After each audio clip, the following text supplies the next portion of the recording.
He shouldn't have said it, but the words left my mouth before my brain could catch up. I still think about us. Silence followed, thick, unbearable, the kind that presses down on your chest until you can't tell if it's anger, regret, or something worse. Claire didn't respond. Not at first. Then, a soft breath, almost a whisper, "I hated you for 7 years, Noah." And suddenly, the room felt smaller. The storm outside didn't matter anymore. All that mattered was the woman I had tried to forget, lying 3 feet away in the same bed, after being forced together by a cabin too small, a winter storm too relentless, and parents who thought they could keep their mess hidden. I tried to step back, tried to find the right words, the right distance. But the past doesn't let you run. Not when it's tangled into everything you've built. 7 years of pretending. 7 years of cold glances at family dinners, pretending we didn't care, pretending that the night our parents' marriage destroyed us never happened. Pretending that the choice we made, the sacrifice we'd endured, was worth it. And now, here we were, bed sharing, forced proximity, a single, impossible night. I didn't even know she had been awake before I entered. Her hair fell across the pillow in dark waves, her sweater loose enough to seem vulnerable, though I knew better. Claire Bennett didn't look vulnerable. She looked like she'd been trained for war. The kind of emotional battle where every glance is a weapon, every silence a minefield. I hated her once, I'd admit that. Or at least, I thought I did. But now, with her breath shallow and the room freezing around us, I realized hate was a lie we told ourselves to survive. Because underneath all that performance, underneath all that distance, there had been something else. Something we buried. Something I hadn't allowed myself to name. "You're really gonna lie down there and freeze while I stay warm?" I said, gesturing toward the narrow space left on the mattress.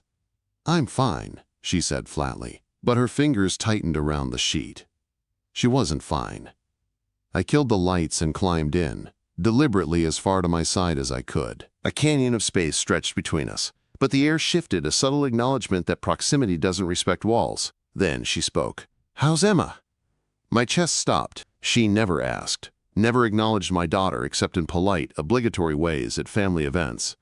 And now, in the dark, with snow rattling the cabin windows, she asked. "She's fine," I said cautiously, my voice quieter than I expected. "With her grandmother, learning to ice skate." There was a pause. And then, softer, "Do you regret it?" Quote, "Do I regret becoming a father at 21, alone, exhausted, giving up everything for a child who became my world?" I didn't answer immediately. I couldn't. Instead, I felt the weight of 7 years slam into me. "No," I said finally. "She's the best thing that ever happened to me." A faint shift in the bed. Not much. Just enough to feel her move closer by inches I could count. "I think me too," she whispered. That's how it started. The cracks in the walls we built so carefully. Not with a confession of love, not yet, but with memory. Uninvited, relentless, crawling up my spine. Claire at 19, laughing in the rain outside a coffee shop, hoping to run into me. Her hand in mine during a movie. Neither of us watching. Hearts hammering like we could explode. The first kiss, reckless and cinnamon-flavored, her fingers tangled in my hair, both of us breathless, terrified, certain. "I think I'm falling in love with you," she had whispered once. "I think I already fell," I had whispered back. Memory crashed into the present. Every stolen touch, every whispered conversation, every heartbreak we'd tried to hide under a mountain of pretense. "Do you remember the bookstore?" Her voice was so quiet I almost missed it. I swallowed, trying to focus on the dark ceiling. "Yeah, you were pretending to read Neruda." "Upside down." She laughed, faint but real. My own lips twitched against the rush of recollection. 7 years of pretending were slipping like sand through fingers I'd refused to unclench. Then came a truth we'd carried for years, unspoken but lethal. The choice we made when our parents' love forced us to end what we had. The compromise we thought would protect everyone else. The lie we told ourselves to survive. "Do you think it would have worked?" she asked, voice small, fragile. I didn't answer. Couldn't. Maybe it would have. Maybe not. Maybe we'd have destroyed ourselves trying to fight for what we were never allowed to claim. Her hand brushed mine in the dark. Just a touch, tentative. But it was enough. "I never stopped," she whispered. I turned toward her, barely breathing. Never stopped what? Loving you. And that's when the storm inside us finally met the storm outside. The wind screaming, snow piling, walls groaning. And still, the quiet of the night, the dark, and us, alone together after 7 years of distance. Because some truths don't stay buried. Some sacrifices are meaningless. And some nights force you to confront everything you've ever been too careful to feel. I don't know if we survived the night. I don't know if we survived ourselves. But the question lingered in the darkness. Could we finally stop pretending? Could we risk everything for the chance to be more than shadows of what we were meant to be? And for the first time in 7 years, I wasn't sure I wanted to run. Morning came like an intruder. Sunlight spilled across the bed, sharp and real, painting every crease in the sheets and every line in my face. Claire was still there, curled against the edge, eyes closed, breathing slow. I stayed frozen, afraid to move, afraid to break the fragile reality of last night. The storm was gone, but the quiet that followed was heavier. I couldn't stop thinking about what had happened in the dark. The confessions, the memories, the touch of her hand brushing mine. Everything I had denied myself for 7 years now pressed against me like gravity I couldn't escape. I tried to rise. Careful, slow, but she stirred. Eyes opening, dark and wary. She didn't speak, just looked at me, and in that look was every question neither of us had dared ask aloud. What now? I swallowed. We have to face today, I said, my voice rough. Breakfast, everyone else. Reality. She nodded once, silent. Her fingers stayed close to mine, a tether I wasn't ready to cut. Downstairs, the kitchen was chaos disguised as normalcy. Pancakes, coffee, forced smiles. Parents everywhere, pretending, performing.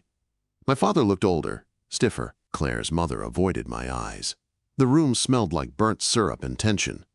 No one mentioned the bed. No one acknowledged the storm or the night that changed everything. That was fine. I didn't want it acknowledged. Not yet. Claire sat across from me, hands wrapped around a mug of tea. She didn't look at me. I didn't look at her. But I could feel her. Every tiny movement, every subtle gesture. It was a language we had perfected without speaking. Then she whispered, just loud enough for me to hear, "Do you ever think about before?" My throat tightened. Before everything fell apart, before sacrifices, before 7 years of pretending, I nodded slightly. Every day. She looked down at her mug. Me too. The weight of that shared silence hit harder than any argument we'd ever had. 7 years of hate, distance, avoidance, all crumbling in a kitchen full of people who thought everything was fine. I wanted to reach across the table, but the world outside demanded restraint. I wanted to pull her hand into mine, tell her everything, apologize, confess, beg for a second chance. But I couldn't. Not yet. Breakfast ended. Plates cleared. The room quieted. Tension coiling in every corner. My mother's eyes flicked toward me, subtle, worried. I ignored it. I couldn't look at anyone, not when my heart was still tangled with Claire's like it had been since the first stormy night we shared as strangers in a cabin. Later, in the living room, the conversation began. Richard and my father, my mother, and Claire's mother, sitting like two fragile alliances trying to protect themselves from the truth. Richard cleared his throat. "We wanted everyone here for this," he said carefully, "because you deserve to hear it directly." Claire's hand found mine under the table, quick, firm. A grounding touch. I squeezed back. "You're divorcing," I said before anyone else could. Not loud, just to her. Private, but unavoidable. She nodded, eyes hard. "We've been separated for months. Just didn't tell anyone yet. Figured it was easier this way." I exhaled slowly. Easier. For whom? Not us. Not ever. The adults began talking, fumbling words, circling the truth like predators around prey. My parents had no idea. They were in shock. We were in shock. 7 years of pretending, of sacrifices, of careful avoidance, of lies, all crumbling in a single living room. I watched Claire's hands tremble as she explained. Not to defend herself, not to accuse, but to put everything out there finally. 7 years of misery, sacrifices made for adults who never noticed. We were the invisible victims of decisions not our own. And then it came out. The pregnancy. Sophie. Emma. The life I had built alone, carrying responsibility, isolation, guilt, and love in equal measures. Claire's voice broke when she mentioned it. 2 months after we ended, you became a father. I flinched. Every memory, every choice, every lost opportunity pressed into my chest like a hammer. She wasn't angry at Emma. She was angry at me, at the timing, at life, at the impossible way we had been forced to survive. Noah, Claire said finally, voice trembling, you were gone. You made a choice. I get that. But it hurt, and it still hurts. I couldn't speak, not when she was right. 7 years of hate, avoidance, and silence. And for what? A life built to survive, only to realize survival doesn't fill the spaces where love used to live. I reached for her hand under the table. She didn't pull away. She let me hold it. Just that. A small connection. Simple, human. Enough to remind us that the walls between us were cracking. Then my mother's voice, gentle but piercing. Noah, are you using Emma as a reason not to? I stopped. Couldn't answer, couldn't lie, couldn't explain. Emma was my life, my everything, but she wasn't a shield. Not for this, not for love. Claire looked at me, eyes wide, searching. Are you? No, I said finally. Not aloud to anyone else, just her. I can't, not anymore. I'm done pretending. Quote. She exhaled, relief, pain, and longing tangled in her breath. I'm done too. The conversation ended. Plates were cleared, voices softened, but the truth had settled like snow in the corners of the room. We didn't touch. Not yet. Didn't need to. We had words, and that was enough for now. Enough to know that the 7 years of silence, anger, and distance weren't the end. Not for us. Later, as the house emptied and the sun dipped behind the mountains, Claire and I sat on the couch in a silence that wasn't empty. We didn't need to speak. Every glance, every shift in posture, every tiny movement spoke louder than words ever could. I don't know if I can do this, I whispered, low, just for her. You will, she said, because we'll do it together. And in that quiet, I believed her. Not for the safety of my life, not for the comfort of my daughter, not because it was logical or responsible, but because it was real. Because after 7 years, after storms, after sacrifices, after lies, the truth finally had a chance to live. And maybe, just maybe, so could we. The living room was quiet, but only for a moment. Then it started again. Questions. Accusations. Confused murmurs. My father's hands clenched into fists on the armrest. My mother's face was pale, a mixture of guilt and fear. Claire's mother, Patricia, tried to speak, but her voice caught halfway. And there we were, Claire and I, sitting side by side, holding hands beneath the table, but exposed in every other way. 7 years of pretending had ended in a single breath, and now reality hit harder than any storm. Wait, Linda said, her voice brittle. You two dated? I swallowed. Yes, I admitted. Before you and Richard, before everything. Claire's voice was steady, sharp. 6 months. We were happy. Then our parents met, and we made a choice. We ended things for you. For your relationship. The room went still. Tom's jaw dropped. My father's eyes widened. The first crack in his carefully neutral mask. Richard's face twisted with disbelief. No, that can't be right, he said finally. You gave up your happiness for us? Quote. Claire looked at him, fire and sorrow in her eyes. We thought it mattered more, and look where it got us. I wanted to say something, wanted to explain, but the weight of every year, every sacrifice, every lie stopped me. Because she was right. We had been invisible, pretending. Protecting adults who never noticed. Protecting marriages that were already crumbling. And the baby, Patricia said softly, voice trembling. Emma? Claire's hands tightened around mine. 2 months after we ended things, she said quietly, Noah became a father. And I couldn't hate him enough to make it stop hurting. The silence that followed was heavy enough to drown in. My chest ached, not from shame, but from exhaustion. 7 years of careful control crumbling at once. You think we didn't notice? My mother whispered. All this time? The tension? The coldness? No, Claire said, bitter. We did, but we were scared. Scared to fight for ourselves. Scared of what it would cost. So we pretended. 7 years.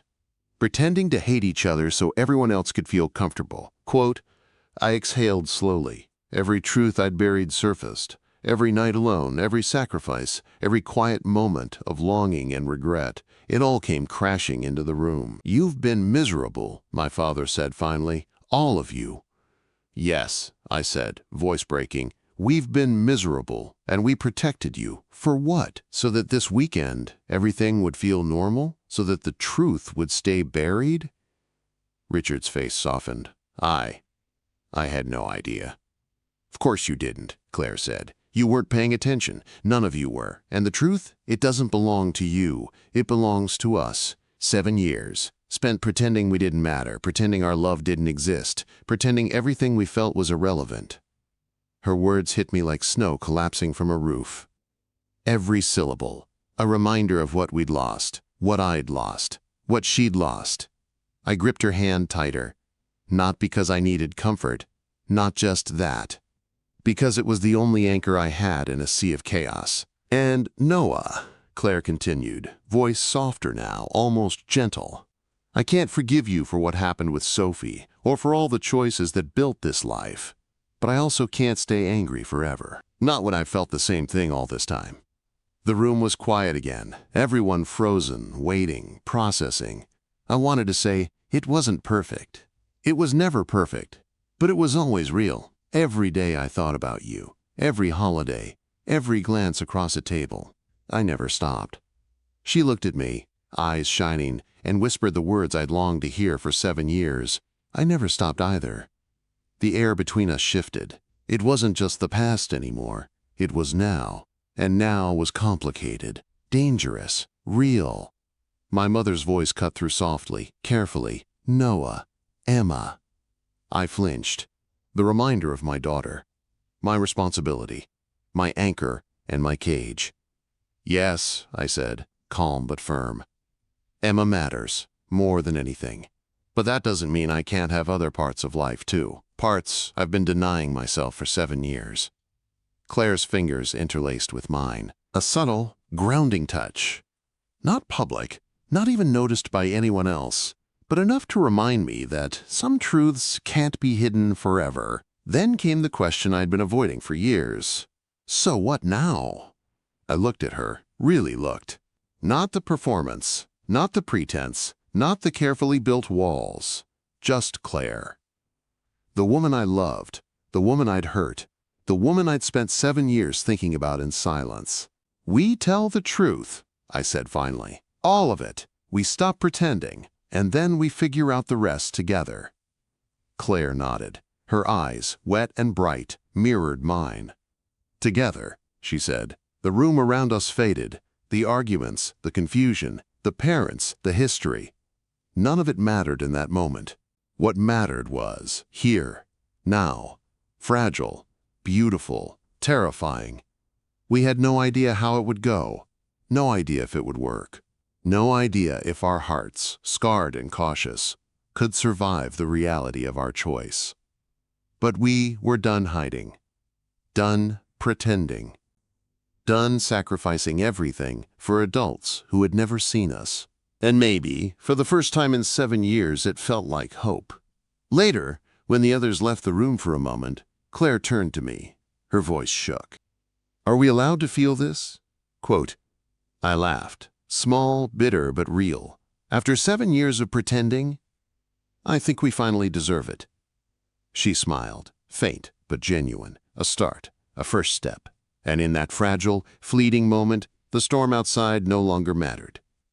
The cabin could collapse around us. Snow could bury the world. We had survived 7 years of emotional winter. And maybe, finally, we could find our spring.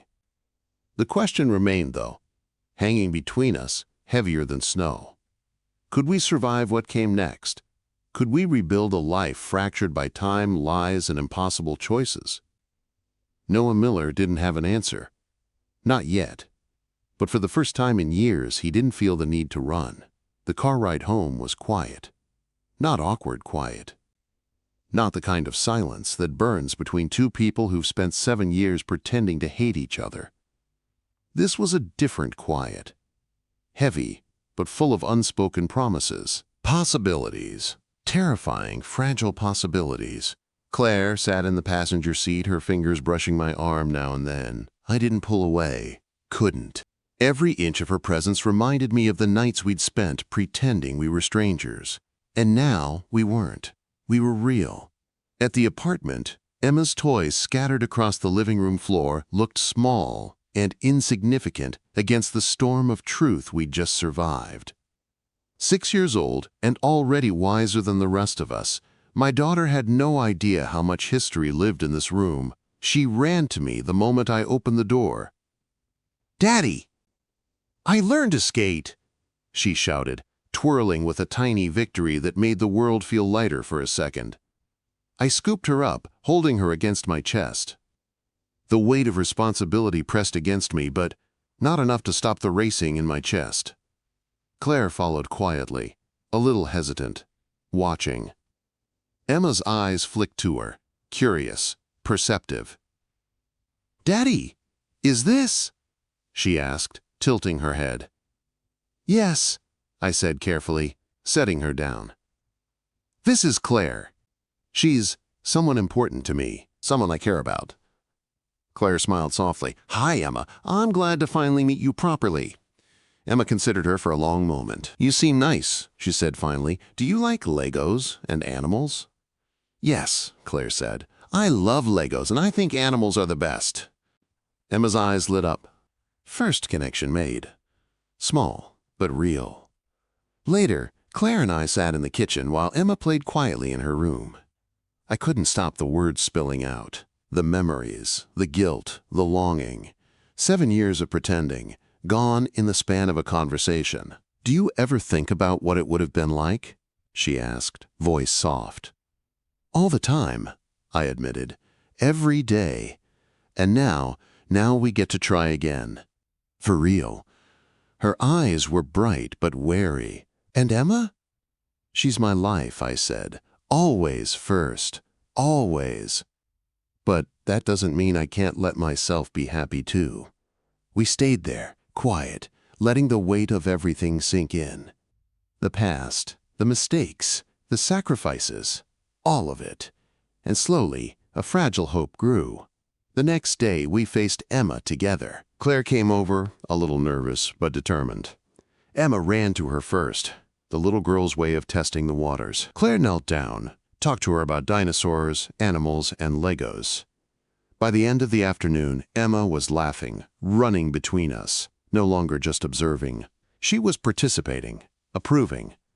And that approval mattered more than any conversation with my parents, more than any reconciliation with the past. Later, when Claire and I were alone, I finally let myself look at her without pretense. The cabin, the storm, the 7 years of distance, all of it had led to this moment. "Do you think it's too late?" she asked, tracing patterns on my arm. "No," I said firmly. "It's never too late for us.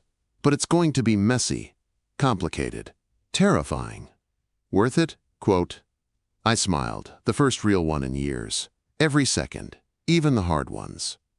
We talked for hours, about the past, about mistakes, about Emma, about what we wanted now, what we were willing to fight for. Every word pulled us closer.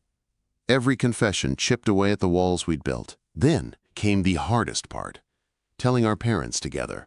We arranged a neutral place, a quiet restaurant where we could speak freely. Noah and Claire, side by side, anchored in each other, facing the adults who had unknowingly dictated our lives for 7 years.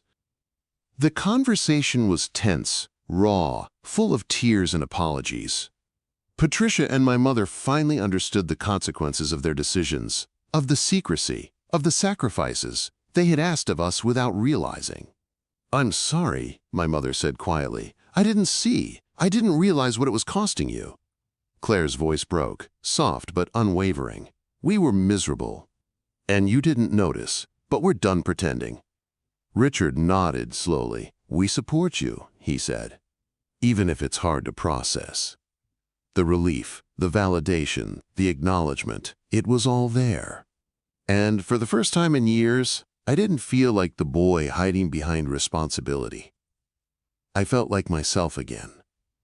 Afterward, Claire and I walked outside.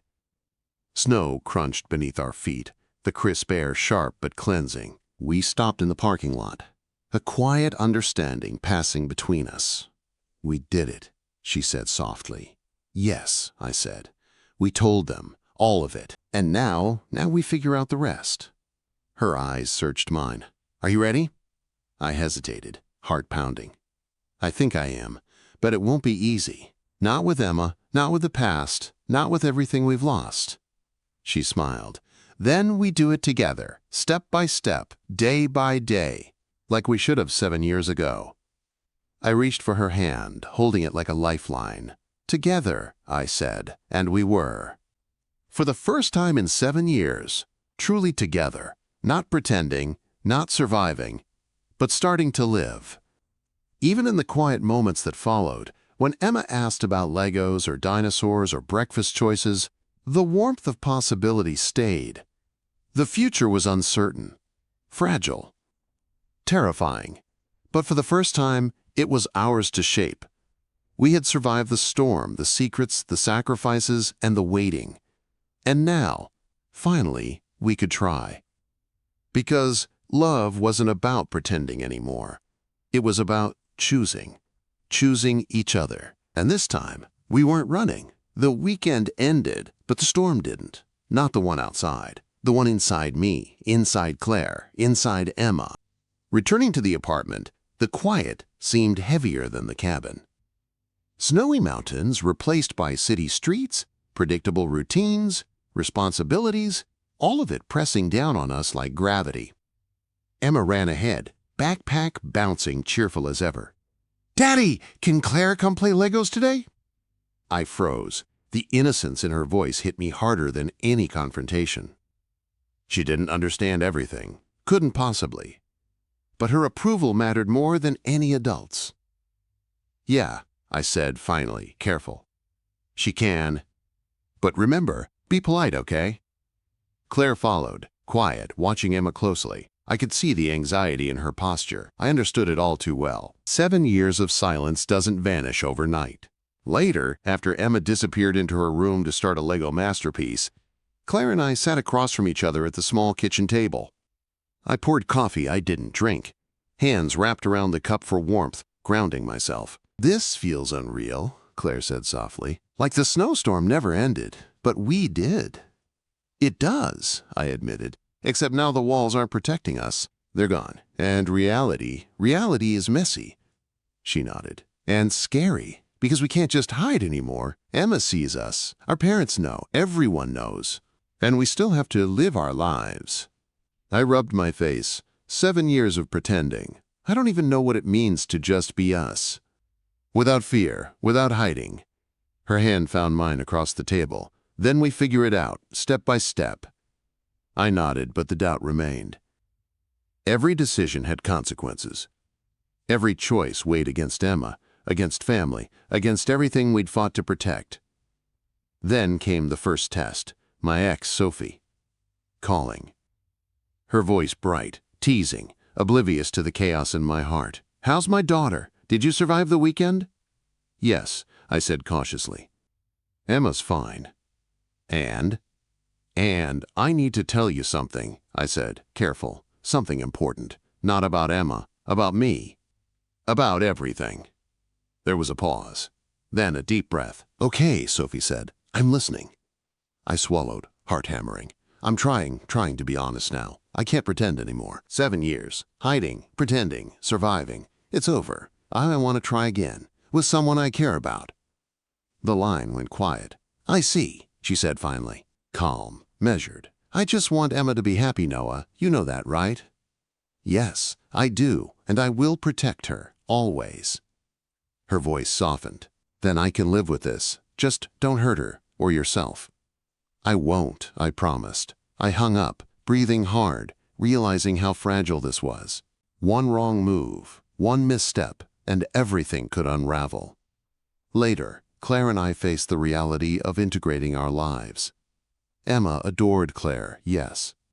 But introducing Claire into routines, bedtime, school schedules, even small things, was complex. Claire wanted to do everything perfectly.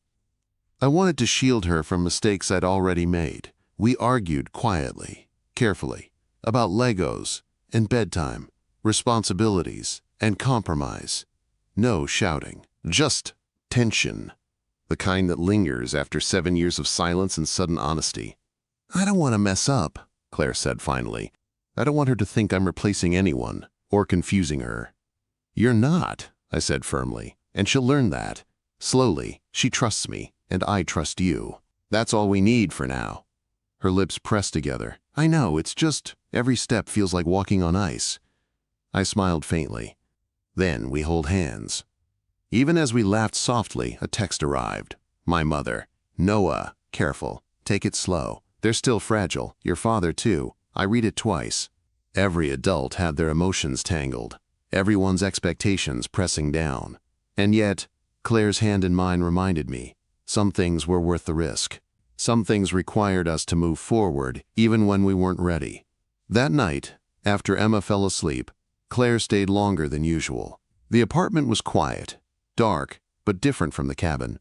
Safer? Less dramatic? I didn't know. But it was intimate in its own small, terrifying way. "I never stopped," she whispered. "Not once." Quote, "I never stopped either," I admitted, voice cracking. 7 years, Claire. And now I finally get a chance to do it right." She leaned closer, small, careful, her hand brushing my cheek. "We'll figure it out," she said. "I know," I said. "But what if we fail? What if Emma?" She touched my chest, firm, grounding. "Then we get back up. Together." Hours passed in quiet conversation, confession, and small touches. No more pretending, no more hiding. For the first time in 7 years, the fear wasn't the main thing. Possibility was. And still, the question lingered. Could love survive responsibility? Could desire survive guilt? Could the life we'd built survive truth? I didn't know. Not yet. But I didn't want to run anymore. Because after 7 years, after all the storms, all the lies, all the sacrifices, I finally understood what it meant to fight for something real. To fight for Claire, to fight for Emma, to fight for myself. And that fight had begun. Morning light hit the apartment with the kind of clarity that made every decision from the night before feel urgent. Claire was awake, curled on the couch with a blanket over her shoulders, eyes bright but cautious. Emma had already disappeared into her room, fully aware that today was different, even if she didn't know exactly why. I sat across from Claire, coffee in hand, breathing slow, steadying myself. 7 years of pretending, 7 years of waiting, and now everything. "We have to tell her," I said finally. "Emma deserved honesty. Not just the truth about us, but the truth that love isn't simple, that adults make mistakes, that life isn't neat." Claire nodded, tentative. "I know, and I'll follow your lead. You're her dad. You decide how much she can handle." We waited until breakfast, and when Emma appeared, she had a look of suspicion, a mixture of curiosity and instinctive caution, the kind that 6-year-olds have when they sense grown-up tension. "Daddy," she said softly, tugging my sleeve, "what's happening?"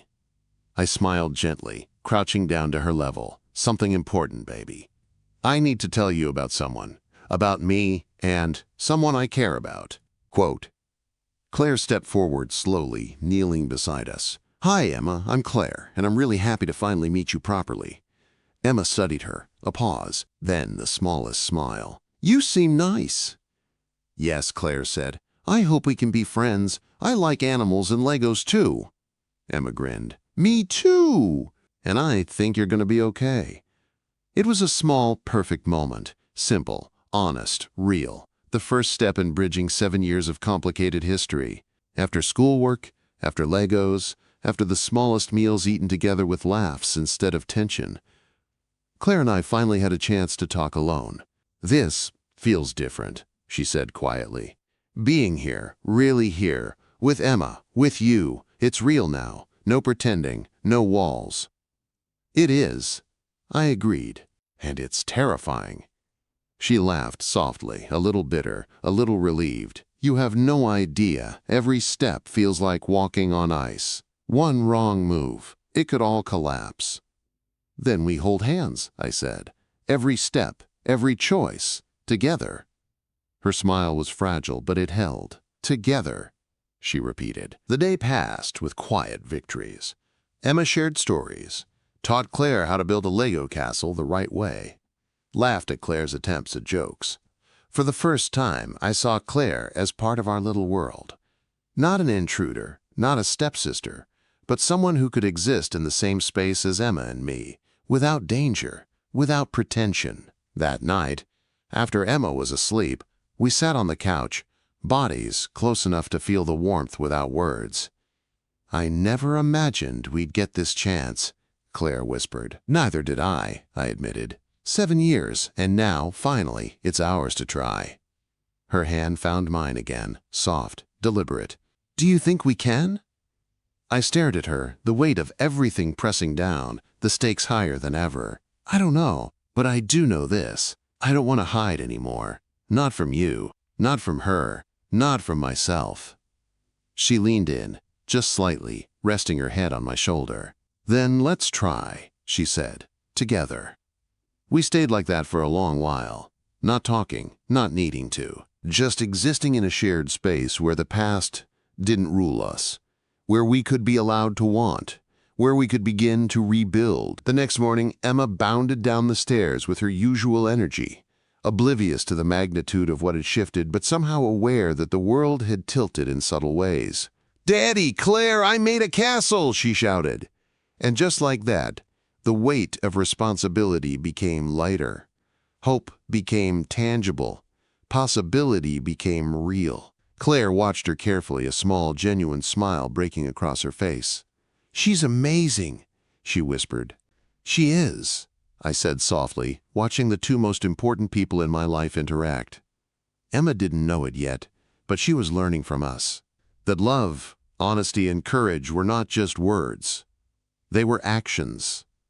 Later, when the parents were present, Claire and I faced the conversation one last time. Everyone knew the truth now. Everyone had heard our side. And while the tension hadn't vanished, acknowledgement had softened the edges. You two really did this, my mother said quietly, tears brimming. Yes, Claire said, hand finding mine under the table. We're done hiding, we're done pretending. Noah's father nodded slowly. It's going to take time. But I see now, we can't erase what we didn't notice. We can only support it from here. For the first time, the adults around us were no longer obstacles. They were witnesses. Witnesses to honesty, to truth, to love, reclaimed. Later that night, Claire and I sat on the balcony, snow glinting faintly in the streetlights below. The world was quiet, expansive, full of unseen possibilities. I'm scared, she admitted. I am too, I said. But not in the same way as before. Now it's about living, about trying, not hiding, not surviving. She leaned against me, small but firm. Then we do it together. Together, I echoed. And in that moment, I understood what had been missing for 7 years. Not perfection, not safety, not pretending to be responsible while my heart shriveled. Love, real love. Risky, fragile, and terrifying love. And I would choose it every day. Because some moments don't wait. Some chances don't come back. And some truths, when finally lived, change everything. Claire shifted slightly, resting her head against my shoulder. Noah? Yeah? I missed you. Every day, I admitted. Silence stretched, comfortable, healing. Outside, the city was quiet. Inside, warmth spread between us. Between us and Emma. Between the past and a chance at the future. Some promises don't have expiration dates. Some love, buried under sacrifice, hiding in silence, waits years to be reclaimed. We stayed there until the stars faded, holding on to each other and to the fragile hope that this time we could get it right. Because 7 years of waiting had taught us one undeniable truth. It's never too late to choose the life you want. And we did.